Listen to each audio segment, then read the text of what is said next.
अच्छा, एक सवाल हमारे दारुल इफ्ता में ये आ रहा है कि ये जो क्रिकेट मैच होता है और इसमें बाज़ औक़ात एंट्री फ़ीस ली जाती है। 2 टीमों का मैच होता है और इसमें एंट्री फ़ीस ली जाती है। एंट्री फ़ीस के हवाले से क्या हुक्म है? तो याद रखें, ये एंट्री फ़ीस लेना कि इसमें जो हारने वाली टीम होती है वो जीतने वाली टीम को जो पैसे जमा करते हैं वो दे देते हैं, तो ये नाजायज़ है, जुए के हुक्म में दाखिल है।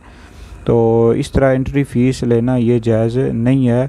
हाँ, अलबत्ता अगर कोई एक तीसरा बंदा है, वो दोनों टीमों को, यानी दोनों टीमों में से जो टीम जीत जाती है उसको इनाम के तौर पर अपने पास से रकम दे देता है इनाम के तौर पर, तो ये जायज़ है। लेकिन ये जो एंट्री फ़ीस होती है, दोनों टीमें होती हैं और हारने वाली जो टीम होती है जीतने वाली टीम को पैसे देती है, ये नाजायज़ है, जुआ है। इस तरह हरगिज़ भी करने की इजाज़त नहीं है।